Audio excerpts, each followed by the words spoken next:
তোমরা যারা ফেসবুকে পোস্টার প্রেজেন্টেশন করতে চাও আমাদের গ্রুপে জয়েন করতে পারো।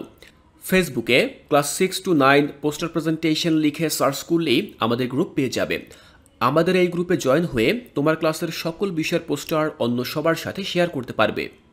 শিক্ষার্থীরা 7.4 এই প্রশ্নটি রয়েছে আমাদের মূল বইয়ের 69 নম্বর পৃষ্ঠায়। তোমরা যদি এই পৃষ্ঠায় আসো তাহলে তোমরা এই প্রশ্নটি দেখতে পাবে, যেখানে বলা হয়েছে in pairs group see the examples first in the box below, then discuss and write how auxiliary verbs are helping the principal verbs in the sentences that follow. বলা হয়েছে যে এখানে বেশ কিছু উদাহরণ দেওয়া রয়েছে। দেখো, এক্সাম্পল ফর ইউর হেল্প, কিছু উদাহরণ দেওয়া রয়েছে তোমাকে সাহায্য করার জন্য, যেখানে আমাদেরকে দেখানো হয়েছে যে অক্সিলারি ভার্বগুলো কিভাবে মেইন ভার্ব বা প্রিন্সিপাল ভার্বকে একটি সেন্টেন্স গঠনে সাহায্য করে।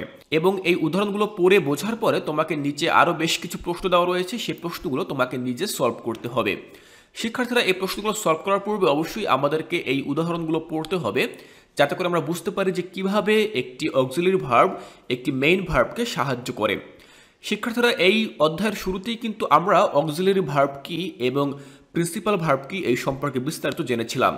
পাশাপাশি এই দুই ধরনের ভার্বের কাজ কি, তাদের কার্যক্রম কি, এ বিষয়ে কিন্তু আমি তোমাদেরকে বিস্তারিত ধারণা দিয়েছিলাম।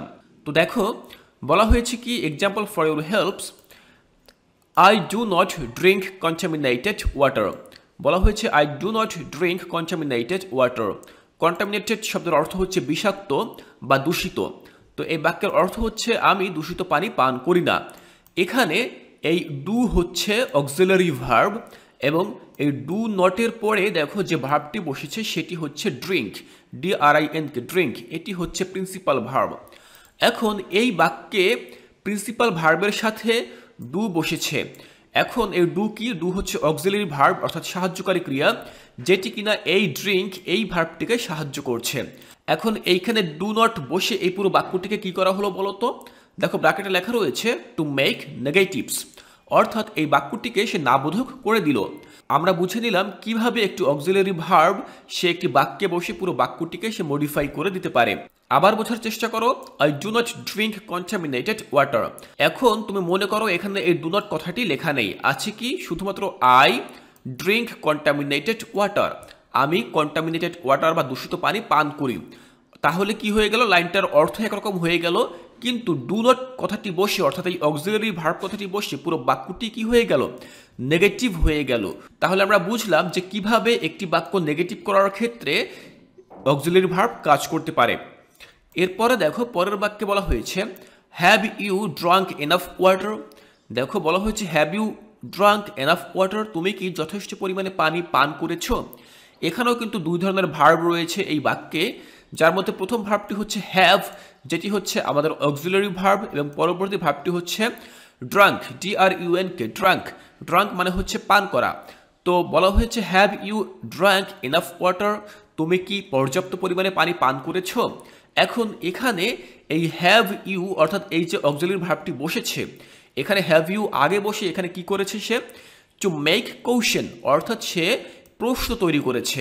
শিক্ষার্থীরা, অক্সিলারি ভার্ব যখন কোনো বাক্যের শুরুতে বসে তখন সেই বাক্যটি দ্বারা সে একটি প্রশ্ন তৈরি করে। ঠিক এখানেও সেরকমটি হয়েছে।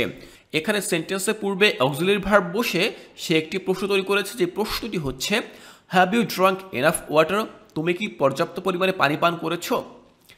এর পরবর্তী বাক্যে বলা হয়েছে my friend from Cameroon was drinking bottled water, অর্থাৎ আমার বন্ধু যে ক্যামেরুন থেকে এসেছে সে বোতলের পানি পান করত।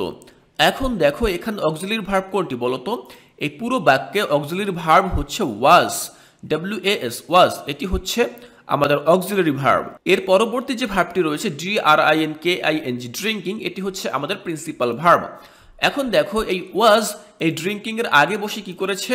এই ড্রিঙ্কিং অর্থাৎ এই যে মূল ভার্ব, এই মূল ভার্বটি কখন সংঘটিত হতো? আমরা তো জানি যে ভার্ব বলতে বোঝানো হয় কোনো কিছু সংঘটিত হওয়াকে। এখন কখন সংঘটিত হতো সেইটি মূলত এই ওয়াজ দিয়ে নির্দেশ করা হয়েছে। অর্থাৎ এখানে বোঝানো হয়েছিল যে my friend from Cameroon was drinking bottled water, আমার বন্ধু যে ক্যামেরুন থেকে এসেছে সে বোতলের পানি পান করত। যেহেতু বলা হয়েছে বোতলের পানি পান করত, তার মানে আমরা বুঝে নিলাম যে এটি অতীতের কোনো ঘটনা, যেহেতু এখানে ওয়াজ দেওয়া আছে। তার মানে এই বাক্যে ওয়াজ এই অক্সিলারি ভার্বটি বসে কোন কাজটি সম্পূর্ণ করা হয়েছে? দেখো ব্র্যাকেটে বলা হয়েছে to indicate an action happening in the past. বলা হয়েছে কি দেখো, to indicate an action happening in the past, অর্থাৎ কোনো ঘটনা যা অতীতে ঘটতো এমন ঘটনার বর্ণনা করার জন্য এখানে ওয়াজ বসেছে, যেটি একটি অক্সিলারি ভার্ব। তাহলে শিক্ষার্থীরা আমরা এখানে উদাহরণ হিসেবে 3টি বাক্য দেখলাম এবং এই 3টি বাক্যেই অক্সিলারি ভার্ব 3টি আলাদা আলাদা কাজে ব্যবহার করা হয়েছে। শিক্ষার্থীরা অক্সিলারি ভার্ব কিন্তু এছাড়াও আরও একাধিক কাজে ব্যবহার করা যেতে পারে। তাহলে আমরা দেখে নিলাম যে কিভাবে অক্সিলারি ভার্ব মেইন ভার্ব বা প্রিন্সিপাল ভার্বকে বাক্য গঠনে সাহায্য করতে পারে। শিক্ষার্থীরা আমরা তো এখানে এক্সাম্পলগুলো দেখে নিলাম। এর পরবর্তী পৃষ্ঠায় অর্থাৎ 70 বা 70 নম্বর পৃষ্ঠায় যখন আমরা যাব তখন এখানে আমাদের 1 থেকে 5 পর্যন্ত 5টি প্রশ্ন দেওয়া রয়েছে। এই 5টি বাক্যে এমন কিছু বাক্য লেখা রয়েছে যেগুলোর মধ্যে অক্সিলারি ভার্বও রয়েছে, পাশাপাশি প্রিন্সিপাল ভার্বও রয়েছে। এখন আমাদেরকে কি করতে হবে বলো তো? দেখো প্রত্যেকটি বাক্যের সামনে একটি করে শূন্যস্থান রয়েছে। প্রত্যেকটি বাক্যের সামনে এখানে একটি করে শূন্যস্থান রয়েছে। এই শূন্যস্থানগুলো আমাদেরকে পূরণ করতে হবে। কিভাবে পূরণ করব? দেখো এখানে বলা হয়েছে do you watch a cricket match on television. দেখো এই বাক্যে ডু হচ্ছে অক্সিলারি ভার্ব এবং ওয়াচ হচ্ছে প্রিন্সিপাল ভার্ব। এখন এই পুরো বাক্যে অক্সিলারি ভার্ব বসে কি ধরনের পরিবর্তন হয়েছে বা কোন কাজটি করেছে সেটি আমাদেরকে এই শূন্যস্থানে লিখতে হবে। দেখো আমরা যদি আমাদের উদাহরণে চলে যাই, প্রত্যেকটি বাক্য লেখার পরে দেখো ব্র্যাকেটের মধ্যে সেই বাক্যে অক্সিলারি ভার্ব কোন কাজটি করেছে সেটি লেখা হয়েছে। আমাদেরকেও ঠিক সেটিই করতে হবে, পুরো বাক্যটি পড়তে হবে, তারপরে এখানে ব্র্যাকেটের মধ্যে লিখতে হবে যে এই বাক্যে অক্সিলারি ভার্ব আসলে ঠিক কোন কাজটি করেছে। দেখো আমাদের প্রথম বাক্যটি ছিল do you watch a cricket match on television. তুমি কি টেলিভিশনে ক্রিকেট ম্যাচ দেখো? এখানে কিন্তু একটি প্রশ্ন করা হয়েছে। প্রশ্নটি কিভাবে করা হয়েছে বলো? ডু ইউ দিয়ে। ডু ইউ আমি আগেই কিন্তু তোমাদেরকে বলেছিলাম যখন উদাহরণ পড়িয়েছিলাম যে কোনো বাক্যের শুরুতে যদি অক্সিলারি ভার্ব থাকে তখন সেটি একটি প্রশ্ন হয়ে যায়। তো এখানে বলা হয়েছে ডু ইউ অর্থাৎ তুমি কি দেখো, ওয়াচ হচ্ছে প্রিন্সিপাল ভার্ব অর্থাৎ হচ্ছে দেখা। এ ক্রিকেট ম্যাচ অন টেলিভিশন, তুমি কি টেলিভিশনে ক্রিকেট খেলা দেখো? তাহলে এখানে ডু ইউ এটি বাক্যের শুরুতে বসে কি করা হয়েছে? একটি প্রশ্নবোধক বাক্য তৈরি করা হয়েছে। তাহলে আমরা ব্র্যাকেটের মধ্যে লিখে দিলাম টু মেক কোশ্চেন, অর্থাৎ এখানে অক্সিলারি ভার্ব দিয়ে একটি প্রশ্ন তৈরি করা হয়েছে।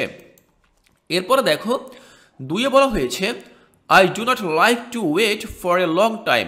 আমি দীর্ঘ সময় অপেক্ষা করতে পছন্দ করি না। এখন দেখো এখানে আই ডু নট এটি কিন্তু হচ্ছে অক্সিলারি ভার্ব এবং লাইক হচ্ছে কিন্তু প্রিন্সিপাল ভার্ব। দেখো শিক্ষার্থীরা প্রত্যেকটি অক্সিলারি ভার্বের পরপরই কিন্তু আমরা একটি প্রিন্সিপাল ভার্ব পেয়ে যাচ্ছি। তার মানে এই প্রিন্সিপাল ভার্বের আশেপাশেই যখন অক্সিলারি ভার্বটি বসে তখন কিন্তু সে কি করে, এই প্রিন্সিপাল ভার্বটিকে সে মডিফাই করে। এখন দেখো বলা হয়েছে কি I do not like to wait for a long time. আমি দীর্ঘ সময় অপেক্ষা করতে পছন্দ করি না। এখন এই যে ডু নট বসেছে, ডু নট বসে সম্পূর্ণ বাক্যটিকে সে কি করলো, নেগেটিভ করে দিল বা নাবোধক করে দিল। যেহেতু সে বলেছে পছন্দ করি না, তার মানে পুরো বাক্যটি কি হয়ে গেল, নাবোধক হয়ে গেল। তাহলে আমরা ব্র্যাকেটের মধ্যে কি লিখবো বলো তো? টু মেক নেগেটিভস, অর্থাৎ নাবোধক করার জন্য এখানে অক্সিলারি ভার্বটি বসেছে। 3 নম্বরে বলা হয়েছে my friend is helping me to clean the classroom. বলা হয়েছে my friend is helping me to clean the classroom. আমার বন্ধু আমাকে ক্লাসরুম পরিষ্কার করতে সাহায্য করছে। এখন দেখো ইজ হচ্ছে এখানে অক্সিলারি ভার্ব এবং হেল্পিং হচ্ছে এখানে প্রিন্সিপাল ভার্ব। এখন ইজ হেল্পিং এখানে বসে কি অর্থ প্রকাশ করলো? বর্তমানে কোনো একটি কাজ সংঘটিত হচ্ছে এমনটি বোঝাতে এখানে ইজ হেল্পিং ব্যবহার করা হয়েছে। তাহলে আমরা ব্র্যাকেটে কি লিখতে পারি বলো তো? To indicate an action helping in the present, অর্থাৎ বর্তমানে কোনো একটি অ্যাকশন বা কাজ সংঘটিত হচ্ছে এটি নির্দেশ করতে এখানে এই অক্সিলারি ভার্বটি বসেছে। শিক্ষার্থীরা বাক্যটা যদি আমরা আবার পড়ি তাহলে আমরা অর্থ এরকম পাবো my friend is helping me to clean the classroom. আমার বন্ধু আমাকে শ্রেণীকক্ষ পরিষ্কার করতে সাহায্য করছে। কখন সাহায্য করছে বলো তো? এখন, অর্থাৎ বর্তমানে আমি এখন কাজটি করছি এবং এখনই সে আমাকে সাহায্য করছে। যেহেতু সে আমাকে এখনই সাহায্য করছে, কাজটা বর্তমানে সংঘটিত হচ্ছে, তাই আমাদের এখানে লেখা রয়েছে ইজ হেল্পিং। যদি এটি অতীতে হতো, অতীতে কোনো কাজ আমি করতাম এবং তখন সে আমাকে সাহায্য করতো, তাহলে আমাদের এখানে হয়ে যেত ওয়াজ হেল্পিং। শিক্ষার্থীরা, আশা করছি তোমরা খুব সুন্দরভাবে বুঝতে পারছো যে কিভাবে অক্সিলারি ভার্ব একটি বাক্যে বসে প্রিন্সিপাল ভার্বকে সাহায্য করে। এরপর 4 নম্বর বাক্যে বলা হয়েছে I did not call you last night. আমি তোমাকে গত রাতে কল করিনি বা আমি গত রাতে তোমাকে ডাকিনি। তাহলে এখানে অক্সিলারি ভার্ব কোনটি? ডিড নট, এটি হচ্ছে সেই অক্সিলারি ভার্ব। এখানে মূল অক্সিলারি ভার্ব হচ্ছে ডিড এবং অক্সিলারি ভার্বের পরে নট বসে আমাদের পুরো বাক্যটিকে কি করা হয়ে গেল? নেগেটিভ করা হয়ে গেল। তো বলা হয়েছে I did not call you last night, আমি তোমাকে গত রাতে কল করিনি। এখানে এই ডিড নট বসে সম্পূর্ণ বাক্যটি কি করা হয়ে গেল বলো তো? যেহেতু নট বসেছে তার মানে আমরা সহজেই বুঝে নিতে পারি যে এখানে পুরো বাক্যটিকে নেগেটিভ করা হয়েছে। আমরা ব্র্যাকেটের মধ্যে লিখব এভাবে, to make negatives in the past, অর্থাৎ অতীতে কোনো একটি ঘটনা না বোধক করার জন্য এখানে এই অক্সিলারি ভার্বটি বসেছে। শিক্ষার্থীরা, যেহেতু বলা হয়েছে আই ডিড নট, ডিড যেহেতু আমরা জানি এটি পাস্টের কোনো ঘটনা বর্ণনা করে, তার মানে অবশ্যই এখানে আমরা পাস্ট কথাটি উল্লেখ করব। আর যেহেতু নট বসেছে তার মানে এটি অবশ্যই নেগেটিভ হবে। তাহলে পুরো বাক্যটি দাঁড়ালো I did not call you last night, আমি তোমাকে গত রাতে কল করিনি বা ডাকিনি। তাহলে এই পুরো বাক্যটি অতীতের কোনো ঘটনাকে বলা হয়েছে এবং সেটি নাবোধক করে বলা হয়েছে। তাই আমরা বাক্যে লিখব to make negatives in the past, অতীতের কোনো ঘটনা নাবোধক করার জন্য। সব শেষে 5 নম্বরে বলা হয়েছে didn't you attend the last class. বলা হয়েছে ডিডেন্ট বা did not you attend the last class, প্রশ্ন করা হয়েছে যে গত ক্লাসে কি তুমি উপস্থিত ছিলে না বা গত ক্লাসে কি তুমি অংশগ্রহণ করোনি। তো দেখো শিক্ষার্থীরা, আমি যেভাবে এর আগেও বলেছিলাম যে যখন কোনো বাক্যের শুরুতে ডিড বসবে বা যে কোনো অক্সিলারি ভার্বই বসবে তখন কিন্তু সেই বাক্যটি প্রশ্নবোধক বাক্য হয়ে যাবে। ঠিক একইভাবে এখানে কিন্তু সেই ডিড নট কথাটির দ্বারা পুরো বাক্যটিকে একটি প্রশ্নবোধক বাক্যে তৈরি করা হয়েছে। যখন বলা হয়েছে didn't you attend last class, তুমি কি গত ক্লাসে উপস্থিত ছিলে না বা অংশগ্রহণ করোনি, তার মানে এই পুরো বাক্যটি কি হয়ে গেল? To make question in the past, অর্থাৎ অতীতের কোনো ঘটনা নিয়ে প্রশ্ন তৈরি করেছে এখানে। শিক্ষার্থীরা, তোমরা এখন এই ভিডিওটি এখানে স্টপ করে বা পজ করে রাখো বা একটি স্ক্রিনশট করে রাখো, যাতে করে তোমরা এই সম্পূর্ণ প্রশ্নের উত্তরটি খাতায় লিখে নিতে পারো। শিক্ষার্থীরা, তোমরা দেখলে আমি কতটা সহজভাবে তোমাদের জন্য আজকের এই ক্লাসটি বুঝিয়ে দিলাম। সম্পূর্ণ এই ক্লাসটি তোমাদেরকে বাংলায় অর্থসহ বুঝিয়ে দেওয়ার আমি চেষ্টা করেছি, যাতে করে তোমাদের বুঝতে আর কোথাও কোনো অসুবিধা না থাকে। শিক্ষার্থীরা, অবশ্যই তোমরা কমেন্ট করে জানাবে যে আজকের ক্লাসটি তোমাদের কাছে কেমন লেগেছে। যদি ভালো লেগে থাকে তাহলে বরাবরের মতোই আমি তোমাদের কাছে আবারও অনুরোধ জানাচ্ছি, তোমরা অবশ্যই আমাদের এই কোর্সটিকা ইউটিউব চ্যানেলটি সাবস্ক্রাইব করে রাখবে। শিক্ষার্থীরা, তোমাদের সকলের সহযোগিতায় কিন্তু আমি সামনের দিকে এগিয়ে যাচ্ছি। তাই তোমরা সবাই মিলে যদি আমাদের এই কোর্সটিকা ইউটিউব চ্যানেলটি সাবস্ক্রাইব করো তাহলে আমি আরও বেশি উৎসাহিত হব এবং তোমাদের জন্য ঠিক এভাবেই নতুন নতুন ক্লাস নিয়ে উপস্থিত হতে পারবো। শিক্ষার্থীরা, তাহলে তোমরা অবশ্যই আমাদের এই চ্যানেলটি সাবস্ক্রাইব করে রাখবে। শিক্ষার্থীরা, আজকের ক্লাসে আমি তোমাদের 7.4 নিয়ে খুব সহজভাবে আলোচনা করেছি।